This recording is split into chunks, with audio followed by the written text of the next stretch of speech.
Hey everybody, Quantum here, and in this video, as per the title and or thumbnail, we have a pretty exciting matchup for you here.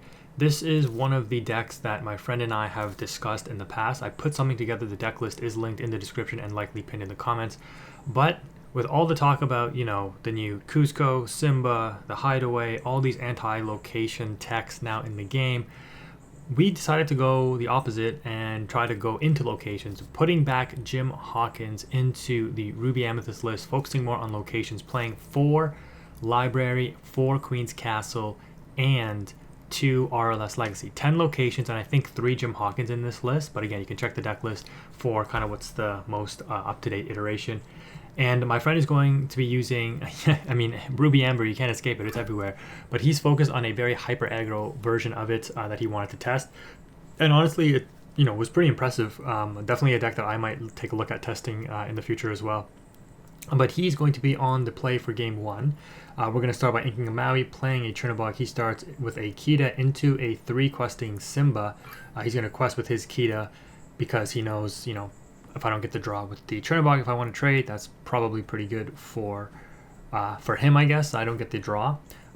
What I will say is you get some pretty amazing synergies with this deck with the Broom and the Chernobog followers. I talked about this when I covered the library being added into the Sapphire Amethyst list, but you're going to see just how crazy it is in this list. So I get punished for not taking out his Kita there because he gets Shift Kita on turn 3. Now he is protected, but I do have the Mim Fox, which I guess is why I didn't opt to take out the Kita, because I can just continue to quest pretty aggressively, or I guess I'm going to save the other 2 because I want to put them on the library to banish and get.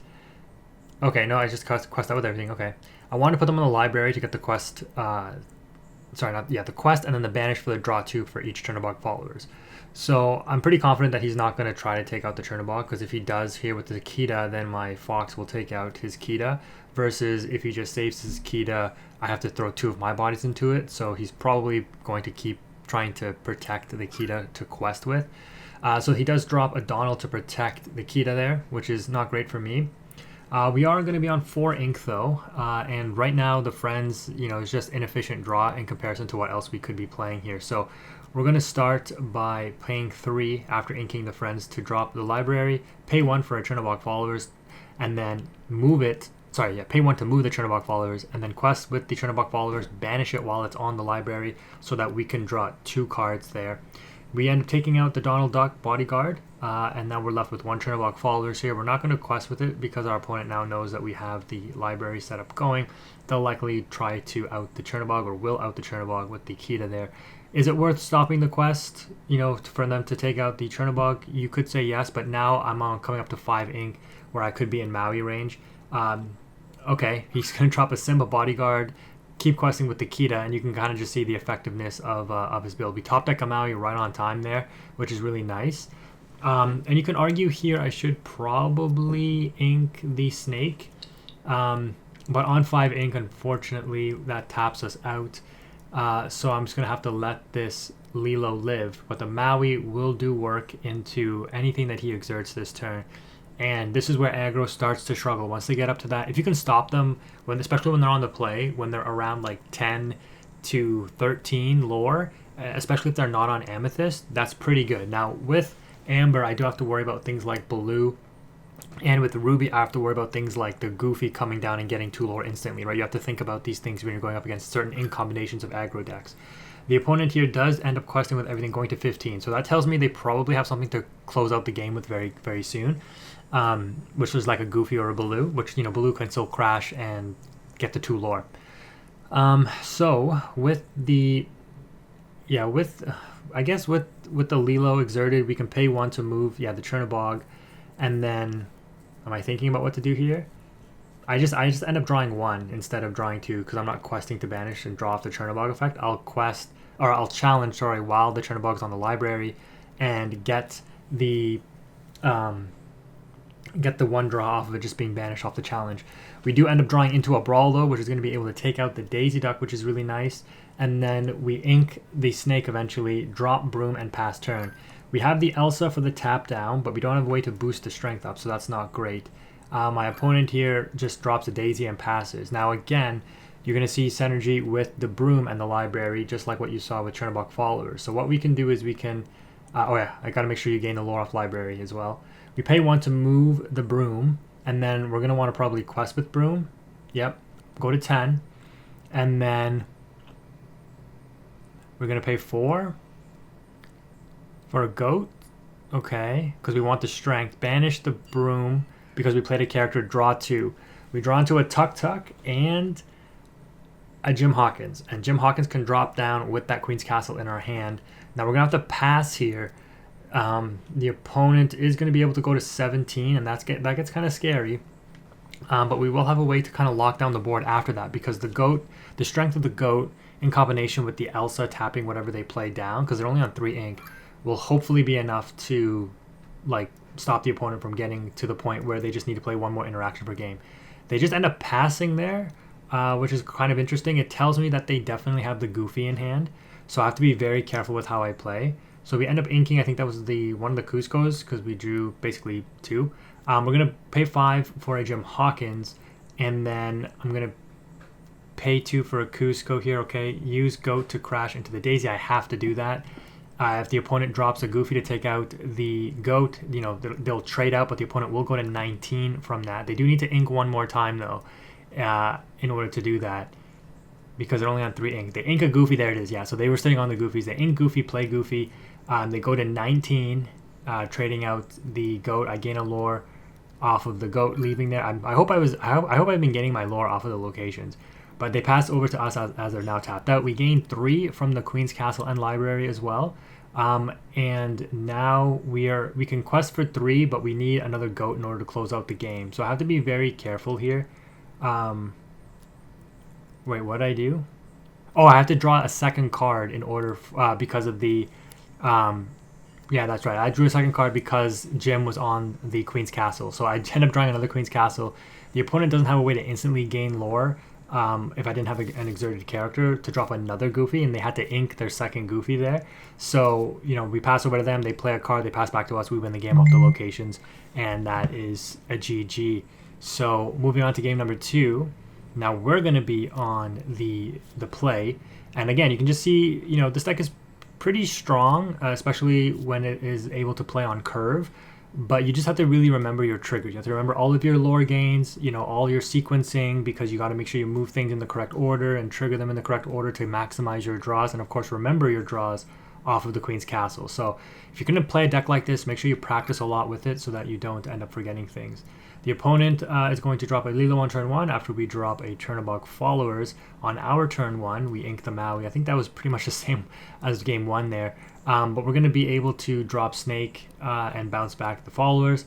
And now we're feeling pretty good, because if the opponent wants to develop a Bodyguard, which they do here, this Snake will deal with that. This is the benefit of being on the play in this matchup. It's much stronger than being on the draw. So we're going to be able to take out the Simba here, and we can be the aggressor because we just top deck that Fox. The Fox comes in and gets instant value by taking out the Lilo. So the opponent does have the extra card because they were on the draw, but we're fine here because we're feeling like we're in control. We do have the Brawl as well to deal with that Simba, which will probably drop now, right? The Chernobog and then the Brawl, and you can just see how amazing this sequencing is from us, right?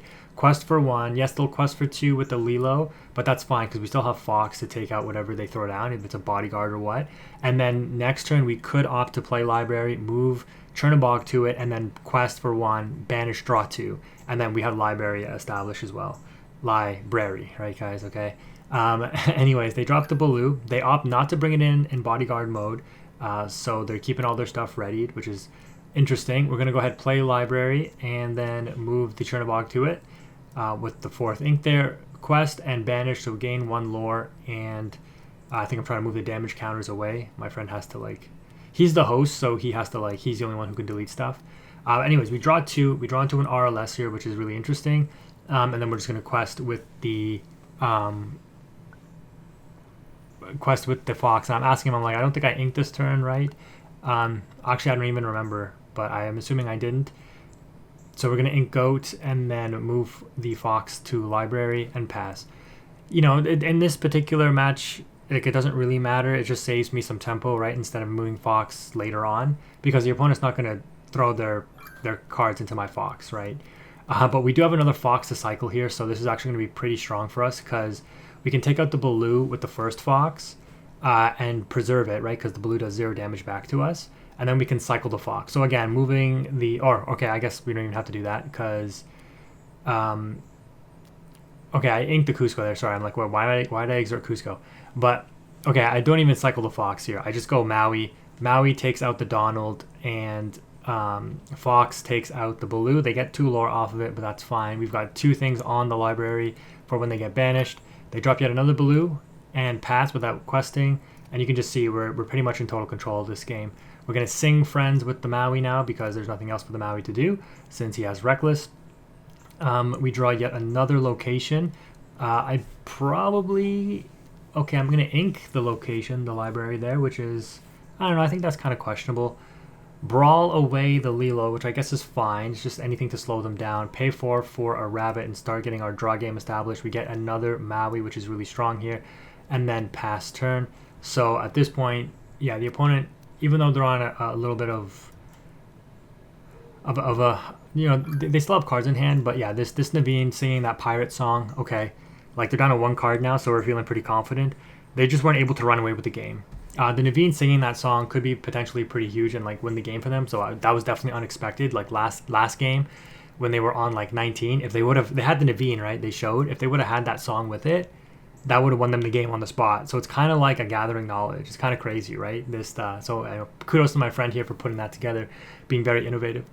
But anyways, we're going to go ahead and just throw a bunch of stuff on board, the RLS and the Chernobog and the Fox here. My opponent, I think, just draws and just says, oh no, he's not giving up. I thought he was. He just threw his whole hand on the board and passes turn. I think he's thinking about whether or not he wants to put it into bodyguard mode.